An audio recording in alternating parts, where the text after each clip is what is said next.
నమస్కారం. ఎలాంటి పరీక్షలు రాయకుండానే ప్రభుత్వ ఉద్యోగం సంపాదించాలని అనుకుంటున్నారా? అయితే కరెక్ట్ చోటుకే వచ్చారు.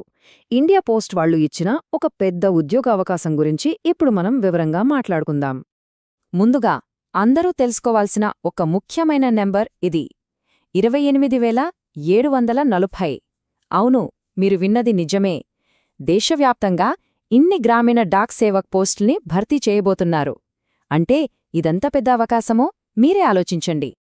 ఇంకో విషయమేంటంటే ఇవి తాత్కాలిక పోస్టులు కానే కావు, పర్మనెంట్ గవర్నమెంట్ జాబ్స్ అన్నమాట. అంటే ఒక్కసారి సెలెక్ట్ అయితే చాలు, మంచి జాబ్ సెక్యూరిటీతో కెరీర్ చాలా స్థిరంగా ఉంటుంది.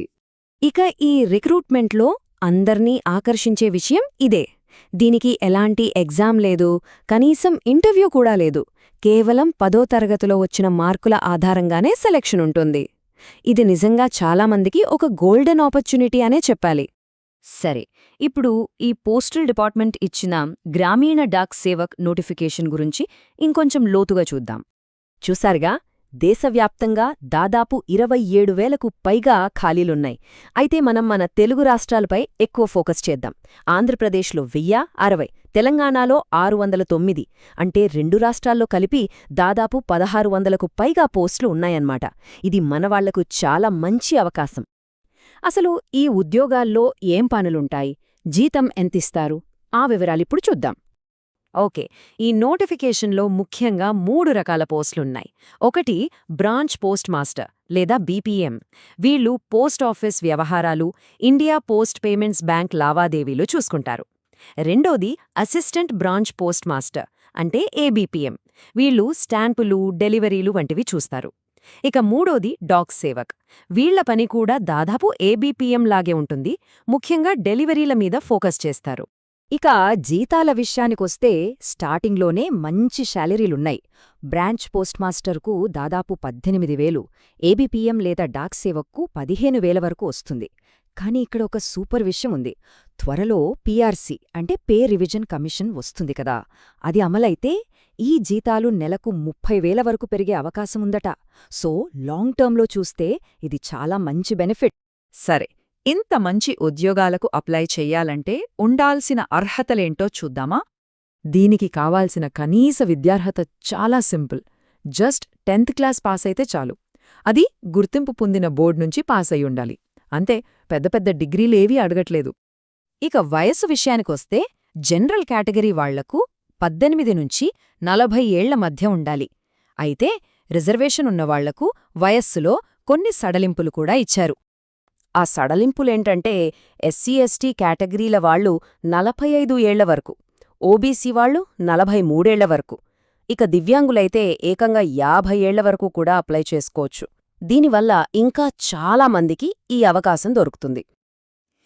ఇంకో చాలా ముఖ్యమైన కండీషన్, లోకల్ లాంగ్వేజ్ ఖచ్చితంగా వచ్చుండాలి. అంటే మన ఆంధ్రప్రదేశ్ లేదా తెలంగాణలో అప్లై చేసేవాళ్లకు తెలుగు బాగా చదవడం, రాయడం, మాట్లాడటం తప్పనిసరిగా రావాలి. ఇప్పుడు మనం అసలు విషయానికొద్దాం. అసలు పరీక్షే లేకుండా ఎలా సెలెక్ట్ చేస్తారు? ఈ సెలెక్షన్ ప్రాసెస్ చాలా ప్రభుత్వ ఉద్యోగాల కన్నా భిన్నంగా చాలా ప్రత్యేకంగా ఉంటుంది. అదెలాగో చూద్దాం. మొత్తం సెలెక్షన్ ప్రాసెస్ ఒక కంప్యూటర్ సిస్టమ్ ద్వారా జరుగుతుంది. అంటే ఎవరైతే అప్లై చేస్తారో వాళ్ల 10వ తరగతి మార్కుల ఆధారంగా ఆటోమేటిక్గా ఒక మెరిట్ లిస్ట్ తయారవుతుంది. ఇందులో మనుషుల ప్రమేయం దాదాపు ఉండదు కాబట్టి అంతా చాలా పారదర్శకంగా ఉంటుంది. చాలా మందికి ఒక డౌట్ రావచ్చు, ఇద్దరికీ ఒకే మార్కులొస్తే పరిస్థితేంటి, ఎవరికి జాబ్ ఇస్తారు అని. దీనికోసం కూడా సిస్టంలో ఒక క్లియర్ రూల్ ఉంది. ఈ టైబ్రేకర్ రూల్ చాలా సింపుల్. ఒకే మార్కులొచ్చినప్పుడు ముందుగా వయసు చూస్తారు. ఎవరి వయసు ఎక్కువైతే వాళ్లకే మొదటి ప్రాధాన్యత. ఒకవేళ వయసు కూడా సేమ్ ఉంటే అప్పుడు వాళ్ల రిజర్వేషన్ కేటగిరీని బట్టి ప్రిఫరెన్స్ ఇస్తారు. సో ప్రాసెస్ అంతా చాలా ఫేర్గా ఉంటుంది. ఇక ఫైనల్గా అప్లికేషన్ ప్రాసెస్ ఎలా ఉంటుంది, ఏమేం డాక్యుమెంట్స్ కావాలి, ముఖ్యమైన తేదీలేంటి, ఆ వివరాలు చూద్దాం. అప్లై చేసే ముందు ఈ డాక్యుమెంట్స్ అన్నీ రెడీగా పెట్టుకోండి. 1 మీ మొబైల్ నంబర్, ఈమెయిల్ ఐడి, ఓటీపీల కోసం. తర్వాత Aadhaar number, 10th class certificate. అలాగే ఒక పాస్పోర్ట్ సైజ్ ఫోటో, అది 50 KB లోపు ఉండాలి. మరియు మీ సంతకం స్కాన్ చేసి అది 20 KB లోపుండేలా చూసుకోండి. ఇవన్నీ ఉంటే అప్లికేషన్ ఫాస్ట్గా అయిపోతుంది. ఈ తేదీలను జాగ్రత్తగా నోట్ చేసుకోండి. జనవరి 20కే అప్లికేషన్లు ఓపెన్ అవుతాయి, ఫిబ్రవరి 4తో ముగుస్తాయి. అప్లికేషన్లో ఏమైనా తప్పులుంటే సరిచేసుకోవడానికి ఫిబ్రవరి 8 నుంచి 10 వరకు టైమిస్తారు. ఇక ఫైనల్ రిజల్ట్స్ అంటే మెరిట్ లిస్ట్ ఫిబ్రవరి 20నే వచ్చేస్తుంది. చూడండి, నెల రోజుల్లోనే మొత్తం ప్రాసెస్ కంప్లీట్ అయిపోతుంది. సో డేట్స్ అస్సలు మర్చిపోవద్దు. ఇక అప్లికేషన్ ఫీజు విషయానికి వస్తే జనరల్, ఓబీసీ వాళ్లు కేవలం 100 రూపాయలు కడితే చాలు. అదే ఎస్సీ, ఎస్టీ, దివ్యాంగులు, మహిళలు, ట్రాన్స్ విమెన్ వీళ్ళందరికీ ఫీజు అస్సలే లేదు, పూర్తిగా ఫ్రీ.